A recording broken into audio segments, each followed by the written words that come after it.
এই আলেমগুলোকে আল্লাহ তাআলা কোরআনের ইলম দিয়েছিলেন, হাদিসের ইলম দিয়েছিলেন। 21শে ফেব্রুয়ারি মূর্তির সামনে নগ্ন পায়ে যেতে হবে, ফুল চড়াতে হবে, মূর্তির সামনে নীরবে 1 মিনিট দাঁড়াতে হবে। শাসকের আইন। ওই আলেম সাহেবদেরকে আপনারা প্রশ্ন করবেন যে ভাইজান, আমরা কি তাহলে শাসকের আইন মানতে গিয়ে, দেশের আইন মানতে গিয়ে 21শে ফেব্রুয়ারি শহীদ মিনারে ফুল দিব না? মূর্তির সামনে গিয়ে আমরা নীরবে দাঁড়াবো না? আমরা কি ওখানে গিয়ে নগ্ন পায়ে হাঁটবো না? আমরা কি দেশের আইন মানতে গিয়ে পহেলা বৈশাখ আমরা কি করবো, পান্তা ভাত খেতে যাবো না?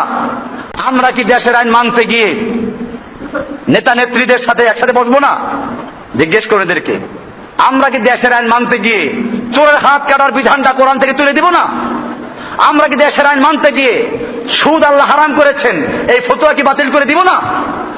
আমরা কি দেশের আইন মানতে গিয়ে পতিতালয়ের যদি লাইসেন্স দেওয়া হয় তাহলে সেখানে জেনা ব্যভিচার হারাম হবে না এই ফতোয়া কি দিব না? দেশের আইন মানা ফরজ, শাসকদের মান্য করতে হবে। ওই বেটা কোরআনের আয়াত দিয়ে দলিল পেশ করে আতিউল্লাহ ওয়া আতিউর রাসূল ওয়া উলিল আমরি মিনকুম। ওখানে পরিষ্কার আছে তোমরা আল্লাহর আনুগত্য করো, আল্লাহর রাসূলের আনুগত্য করো, এবং তোমাদের মধ্যে উলিল আমর, এখানে আত্মীয় শব্দ নাই। তার মানে কোরআন হাদিসের আনুগত্যের মাধ্যমে, যারা আল্লাহ রাসূলের আনুগত্যের মাধ্যমে তোমাদেরকে দেশ চালায় সেই উলুল আমরের আনুগত্য করো। আর যারা নিজেরা আল্লাহ এবং আল্লাহর রাসূলের আনুগত্য করে না তারা উলুল আমর না, জেনে রাখো তারা হচ্ছে উলুল খামর। তারা কি? উলুল খামর। ওরা উলুল আমর না, ওরা মদের হেফাজতকারী।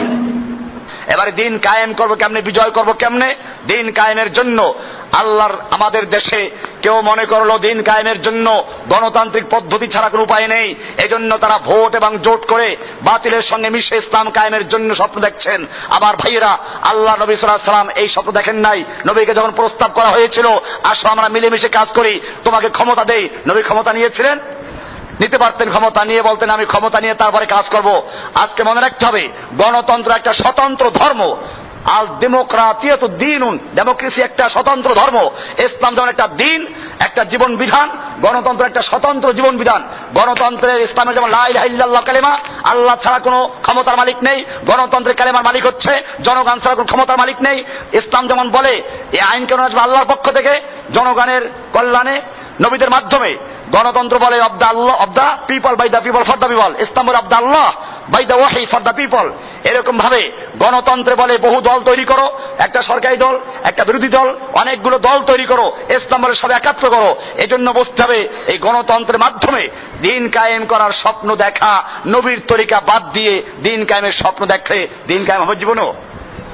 গণতন্ত্রে সংখ্যাগরিষ্ঠ লোকের মত যেদিকে যায় ওইটাই পাস হবে, ওইটাই জিতে যাবে। আল্লাহ তাআলা কোরআনে পরিষ্কার বলেছেন ওয়াইন তুতে আকসারা মান ফিল আরদ, হে নবী আপনি যদি দুনিয়ার সংখ্যাগরিষ্ঠ মানুষের মত অনুসরণ করেন ইউদিল্লুকা আন সাবিলিল্লাহ, তারা আপনাকে আল্লাহর রাস্তা থেকে পথভ্রষ্ট করে ফেলবে, গোমরা করে ফেলবে। এই আয়াতে স্পষ্ট করে যে সংখ্যাগরিষ্ঠ লোকদের মতামত, ভোটের মতামতের অনুসরণ করা ইসলামে জায়েজ নেই। ইসলামে ভিন্ন বিষয় আছে শুরা। সেই শুরা মানে হচ্ছে বিচক্ষণ যে আলেম থাকবে, যারা দিনদার থাকবে, বুদ্ধিজীবী থাকবে, এদের সমন্বয়ে একটা বোর্ড থাকবে, তার মাধ্যমে শুরার মাধ্যমে পরামর্শ ভিত্তিক একজন নেতা নির্বাচন করা হবে, সে ভিন্ন বিষয়। যাই হোক, গণতন্ত্র একটা পদ্ধতি, এটা একটা স্বতন্ত্র ধর্ম। এমনি ভাবে আর এক দল মনে করলো দিন কায়েমের জন্য পদ্ধতি হচ্ছে আমরা দিনের দাওয়াত দিতে দিতে সব যদি ইসলামে চলে আসে তাহলে আর আমাদের মারামারি করা দরকার নাই, জিহাদ করা দরকার নাই, লড়াই করা দরকার নাই, এগুলো খামাখা, আমরা সবাইকে চুপে চুপে দাওয়াত দিব। এই জন্য আমাদের কোনো কেউ বিরুদ্ধে নাই, সবাই আমাদের বাহবা দিবে। আমি কি আল্লাহ নবীর চেয়ে বড় বুজুর্গ? আল্লাহর নবী যেদিন দাওয়াত দিলেন নবীকে বিরুদ্ধে চলে গেল, নবীর বিরুদ্ধে মারতে গেল, নবীকে হত্যা করা চক্রান্ত করলো। আমাদের মনে রাখতে হবে আমরা নবীর চেয়ে বড় বুজুর্গ নই। এরপরে আসুন, আমাদের দেশে আরেকটা আছে খানকাই নিজাম, পীর মুরিদের তরিকা। এটা মনে রাখবেন, এটা আসলো কোত্থেকে? পীর মুরিদি। এই যে বয়াত হচ্ছে হাজার হাজার খলিফা, এটা আপনারা ভালো করে পড়বেন। আল্লাহর নবী সাল্লাল্লাহু আলাইহি ওয়াসাল্লামের মৃত্যুর পরে আল্লাহর নবীর লাশ 3 দিন পর্যন্ত দাফন করা হয় নাই। কারণ ছিল এই, মুসলিমদের একজন ইমাম থাকবে। আল্লাহ রাসূল সাল্লাল্লাহু আলাইহি ওয়াসাল্লাম বলেছেন, বুখারী শরীফ কিতাবুল জিহাদের একটা অধ্যায়ের শিরোনাম আছে বাবুল ইমাম জুন্না, একজন ইমাম সে ঢাল। মুসলিম জাতির একজন ইমাম থাকবে, সেই ইমামের কাছে বায়াত দিবে। সেই বায়াতটাকে এত গুরুত্ব দিয়েছেন যে মুসলিমদের ইমাম হলো আবু বকর, তার কাছে বায়াত হলো, এরপরে তিনি মুসলিম উম্মার নেতা হলেন, এরপরে আল্লাহ নবীর লাশ দাফন করা হলো, এরপরে ওমর, এরপরে আলী, উসমান, এরপরে আলী। আমার ভাইয়েরা, মুসলিমদের একজন লিডার থাকবে, হাদিসে বলা আছে, তার কাছে মুসলিমরা বায়াত দিবে। আজকে এই জিনিসটা খ্রিস্টান নিয়ে গেছে। খ্রিস্টানদের জানেন, রোমান ক্যাথলিক যারা, এদের একটা কি আছে, পোপ আছে। পোপ একটা মরলে আরেকটাকে বানায়। দুনিয়ার খ্রিস্টান একত্র হয়, ও দুনিয়ার খ্রিস্টানরা ঐক্যবদ্ধ ভাবে মুসলিমদের বিরুদ্ধে চক্রান্ত করছে, ওরা ইসলামের জিনিসগুলো নিয়ে। আর মুসলিমদেরকে খেলাফত দিয়েছে, ঘরে ঘরে ঢুকিয়ে দাও, তোমাদের খেলাফত বায়াত পীরদেরকে দিয়ে দিলাম। এবারে পীর সারা বায়াত নিচ্ছে। পীরেরা বায়াত নাই, কিসের বায়াত? হাদিসে বায়াত আছে, কোরআনে আছে, আমি না করছি না, কিন্তু বায়াতটাকে পীর মুরিদের বায়াত। সেই বায়াত কি কোন তরিকার বায়াত? আপনারা দেখবেন আমার দেশে বায়াত নাই। বায়াত কে মাইনে উপর তরিকা, চিস্তিয়া, সাবেরিয়া, নকশবন্দিয়া, কাদেরিয়া, মুজাদ্দিদিয়া কে নবীজি এবং সাহাবায়ে কেরামরা চিস্তিয়া তরিকার বায়াত নিয়েছিল, কাদেরিয়ার বায়াত নিয়েছিল, মুজাদ্দিদের বায়াত নিয়েছিল, নকশবন্দিয়া মুজাদ্দিদের বায়াত নিয়েছিল। এই লোকগুলো যাদের নামে এই তরিকা তৈরি হয়েছে, তাদের জন্ম হয় না নবীর যুগে, তাদের জন্ম সাহাবীর যুগে হয় নাই। তাই বুঝতে হবে, এই সমস্ত তরিকার কোন বায়াত ইসলামে নাই। ইসলাম বায়াত আছে, সেই বায়াত হবে একজন মুসলিমের ইমামের কাছে। মুসলিমদের কোন দল থাকবে না, কোন ফেরকা থাকবে না।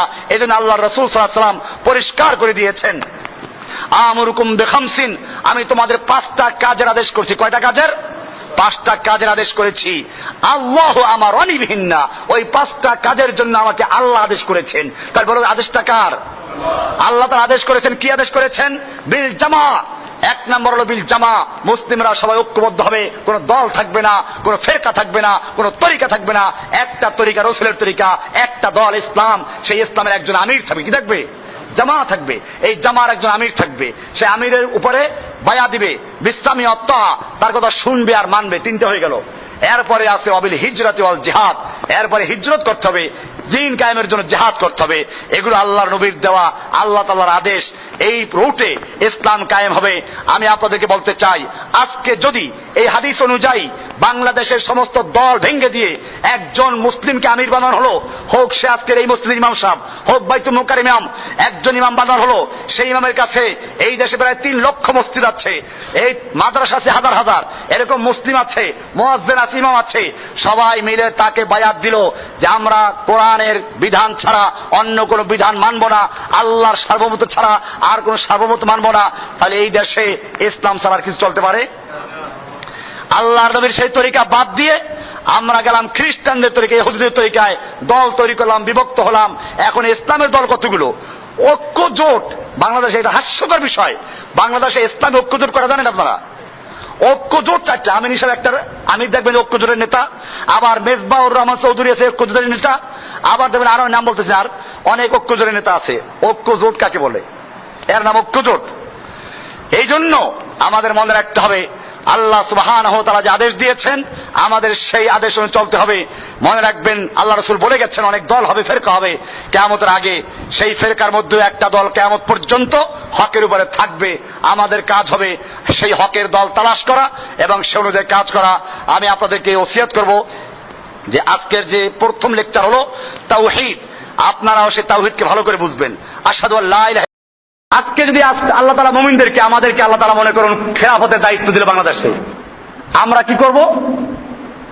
আমি তো জানি না, এটা ভিন্ন বিষয়। আমি যদি বাংলাদেশে কোন খেলাফত কায়েম করতে পারি, ইনশাআল্লাহ প্রথম কাজ হবে যত জায়গায় মূর্তি আর মাজার আছে এইগুলো সব চুরমার করে সমান করে দেওয়া। 2 নম্বর কাজ হচ্ছে জীবন্ত মূর্তি যেগুলো আছে, পীর সাহেব, এই সবগুলোকে গ্রেফতার করা। যেটা তওবা করবে তাকে বন্দী করে তওবা দেখো ভালো করে ঠিক আছে কিনা, আর যেটা তওবা করবে করে দেওয়া। কারণ এই যে ফেরকা এবং দল, প্রত্যেক দলের লিডার যেগুলো আছে, পীর যেগুলো আছে, এগুলোকে না করা পর্যন্ত মুসলিমদেরকে ঐক্যবদ্ধ করা যাবে না। তাহলে সমস্ত তাগুতকে, সমস্ত শিরিককে লালন করে কে? রাষ্ট্রীয় শিরিক, রাষ্ট্রীয় তাগুত। এই রাষ্ট্রীয় তাগুতের ওনার কাছে শিরিক না, মুশরিক না, রাষ্ট্রীয় শিরিক না, ওনাদের কাছে শিরিক হলো গরিবের শিরিক। আমি বলি এটা গরিবের শিরিক, পীর মুরিদির শিরিক, কবর মাজারের শিরিক, এগুলো গরিবদের শিরিক। আর ওই শিরিকটা কিসের শিরিক? ভিআইপি শিরিক। এই ভিআইপি শিরিকটা তাদের কাছে শিরিকই না। কারণ তাহলে যাদের থেকে টাকা পয়সা পায়, যাদের গুণগান গায়, তাদের বিরুদ্ধেও চলে যায়। তো সেই জন্য এখানে গিয়ে তারা কি করেন? এড়াইয়া যান। এই জন্য মনে রাখতে হবে, একজন মুমিন মানে তাকে পূর্ণভাবে ঘোষণা করতে হবে, আমি আল্লাহর দিন মানি, এছাড়া কাউকে মানি না। আল্লাহর হুকুম মানি, এছাড়া কারো হুকুম মানবো না। আশহাদু আল্লা ইলাহা ওয়া আশহাদু আন্না মুহাম্মাদান আবদুহু ওয়া রাসূলুহু।